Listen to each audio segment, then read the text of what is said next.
Bă, bună seara, pot să vă pun și o întrebare? Da, cum să nu fac? Ce a făcut anul acesta de Crăciun? Florine, vin Un bebeu. Și unde ați fost de Revelion? În Caraibi. În Caraibi. Și mai aveți bani? Nu vă spun. Bine.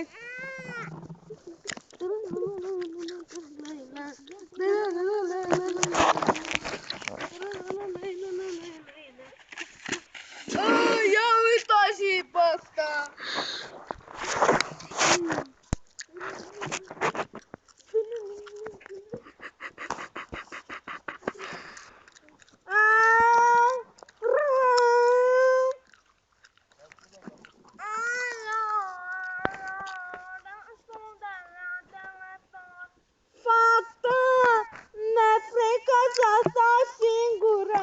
Poți să fii la tine?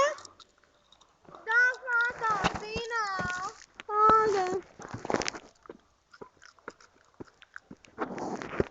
Fata, am venit. Am venit, am fost doamne din fata. Hai să ne așezăm. Haide, băiatul meu, vino aici.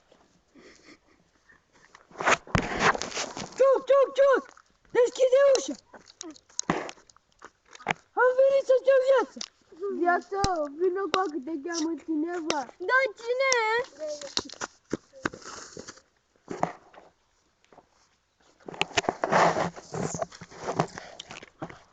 În jos! Țipă!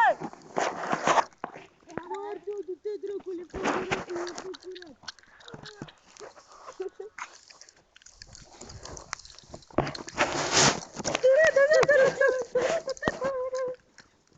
Da, cine? Eu, hai vină în Aoleu, fraților, vino și tu, moarte o fira aia, dracu! Hai să ne punem toți aici, veniți încă! Fată! Vino lângă mine! Ah, ce bine